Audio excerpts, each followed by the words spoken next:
西班牙大部分地区已经被宣布为新冠危险区域，即使这样，成千上万的游客仍然在那里度假。在这种情况下，应该为返回的度假者支付检测费吗？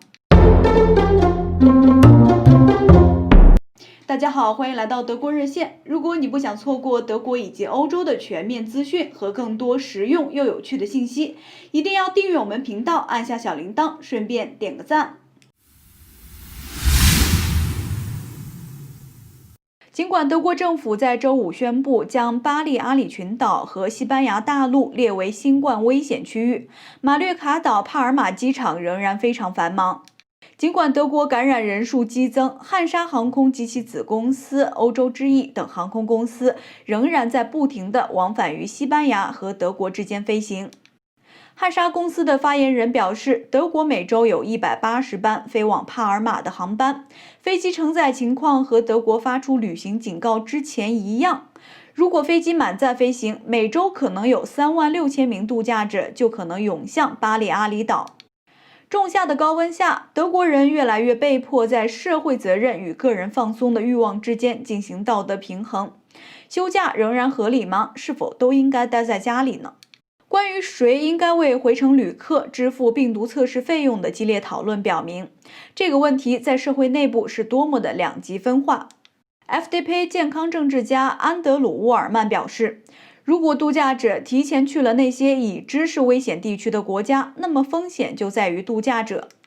作为结果，他们应为测试付费，而不应该由医疗保险，也就是投保人来负担。沃尔曼表示，特别是因为休假人通常不关心社会问题。卫生部长斯潘的看法则有所不同，他担心付费测试会降低度假返回者的测试意愿，不利于尽可能密集的测试。他强调应该进行测试以保护所有人。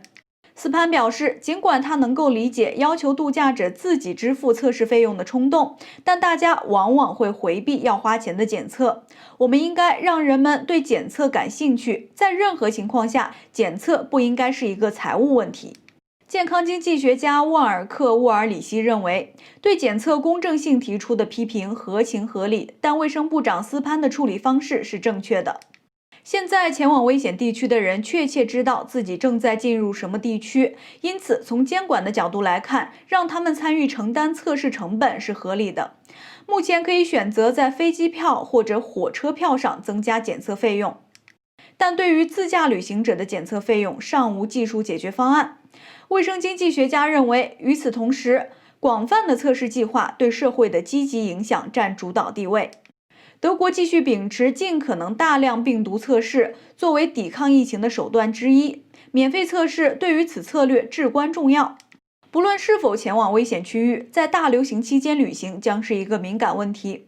目前，许多欧洲国家感染数量猛增，许多计划在接下来的几周内度假的人面临着一个棘手的问题：为了自己和他人，应该出行还是应该待在家里？基尔旅游科学家马丁·罗曼坚信，即使在大流行期间，人们也可以负责任地旅行。德国每年有5500万人度假，大多数人并非像西班牙巴勒曼那样不保持距离、不戴口罩、聚众酗酒轰趴。度假选择在海边或者是高山上呼吸新鲜空气，遵守距离规则，即使在大流行时也不是放肆，而是健康。旅游业也是许多南欧国家经济的支柱。2019年，仅西班牙就有240万人直接从事旅游业，因此旅游业几乎占劳动力总数的10.5%。德国从事旅游业人口占总劳动力人口的6.8%。新冠时代旅行不仅可以确保自己身心放松，还可以减轻欧洲度假胜地的巨大经济忧虑。度假将病毒带入德国的代价是很大的，当前的新增感染病例也证明了这种担忧。杜塞尔多夫卫生部门上周宣布，北威州新冠感染者中1/4是度假返回人士。在巴伐利亚州，从旅行直到上周五返回的107376人中，就有1389人病毒检测结果呈阳性。个人旅行爱好和社会责任之间的道德分界线到底在哪里？弗劳克·罗斯塔尔斯基是刑法领域的专家，也是德国道德委员会的成员。他对在大流行时期计划旅行应考虑的因素有明确的看法，尤其是为了在危险地区度假。他指出，因此原则上每个人都可以冒着自己感染的风险，但是这个个人自由并不包括感染他人的风险。对于那些在公布危险区域之前预定旅行目的地的人而言，他们往往难以抉择。在罗斯塔尔斯基看来，出于考虑和避免大流行进一步蔓延的原因，从道德上考虑，最好不要进行此类旅行。将假期从欧洲主要的感染中心转移到受影响较小的地区，即使这可能意味着个人蒙受经济损失，但是根据伦理学家的说法，即使在大流行时期，每个人都应怀揣着良心旅行。根据柏林市参议院的说法，柏林一半的新增感染都可以追溯到一次前往危险地区的旅行。在德国其他地区，这一比例要低得多。对返回人员的病毒检测措施显得尤为重要。首都柏林的疫情还有改善余地。为了努力控制新增感染，柏林在检测返回人员的工作中特别努力。柏林报援引参议院卫生部的报道，在过去几天中，这些疾病约占所有新增感染病例的50%。罗伯特·科赫研究所指出，新增感染病例中旅行返回人员的比例为1/3。显然，德国其他地区的这一比例比柏林要低得多。根据市参议院的说法，柏林机场的大多数阳性测试结果都是来自土耳其和科索沃的旅客。从7月29日到8月12日，进行了13175项测试，其中208例为阳性，比例为1.58%。柏林报进一步计算，根据柏林勃兰登堡机场的数据，14天内来自危险国家的约56000人乘坐飞机到达柏林，大量返回者未经检验即离开机场。自8月8日起，德国颁布执行了入境72小时的检测义务。度假返回人员需要居家隔离，可以前往诊所检测，直到收到阴性的检验化验单为止。目前无法证明有多少返回者无视测试义务。柏林机场检测数量较低的原因之一，可能是机场检测站的值班时间仅为9点到21点。国会众议院基民盟议会小组的卫生政策发言人蒂姆·泽伦批评说，如果不在机场接受检查，就可能会漏诊。昨天，泰格尔机场的测试站发生闹场事件，已成为头条新闻。当天，检测站提前关门，此案件引发了有关测试现场人员工作安全性的辩论。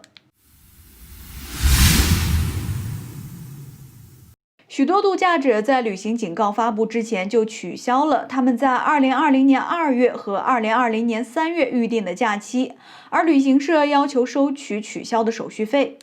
但这是错误的。法兰克福地方法院在针对旅行社的诉讼中通过了一项具有指标性的严厉判决：没有旅行警告也可以免费退款。一位律师解释了这个判决对德国度假者意味着什么。相关案例涉及一趟前往那不勒斯湾的旅行。原告在3月7日自愿取消了计划于4月中旬进行的旅行，组织者坚持要收取取消费用，因为当时没有来自外交部的旅行警告。而法兰克福地方法院在周一发布了一项重要的判决：如果客户因为担心新冠风险而取消行程，那么即使没有旅行警告，组织者也必须全额退款。而该判决的法律依据是这一条：如果度假或者旅行的目的地发生了严重损害旅行的特殊情况，通常可以合法的免费取消旅行。这个判决是终审决定，同时也给所有旅行社一个信号。律师康普根斯表示，对于旅行者来说，这是非常重要的判决。参考这一点，预订度假产品的人现在应该可以向组织者索回多余的取消费用。只要写信给旅行社，要求组织者在收到信后的14个工作日内退还多余的取消费用就可以。在紧急情况下，消费者可以从消费者咨询中心获取帮助，或者得到咨询的律师。一位母亲带着4岁的女儿在拜仁州的克信的日化连锁店 Haussmann 购物，女儿突然想要上厕所，母亲于是向店员求助。然而，店员以店中没有顾客用厕所为由，拒绝让孩子使用员工厕所，即使小孩子当时已经来不及了。母亲于是很快结束在 Haussmann 的购物，带着女儿跑路2分钟，在一个面包店解了燃眉之急。显然，这位母亲非常生气，将此事捅到了媒体。Haussmann 公司已经对此发表了歉意。律师肯普更斯对此表示，零售业设置客户洗手间不是普遍义务，如果没有客户洗手间，则客户无权使用员工洗手间，因为员工洗手间纯粹是一种工作福利。此外，顾客使用员工卫生间，从劳动法和卫生法的角度也是有争议的。客户洗手间可能会给门店带来很多额外的工作。客户洗手间除了需要标识之外，肯普更斯表示，客户洗手间还附带合同义务。有些公司和企业强制要求配备客户洗手间，如果洗手间不能使用，造成不愉快的事情发生，是会被要求支付损害赔偿的。感谢您收看视频。如果您想了解更多实用又有趣的德国本地信息，请扫描屏幕上二维码，进入德国热线官网和关注德国热线公众号。如果你喜欢这个视频的话，一定要给我们点个赞。希望大家都平安健康。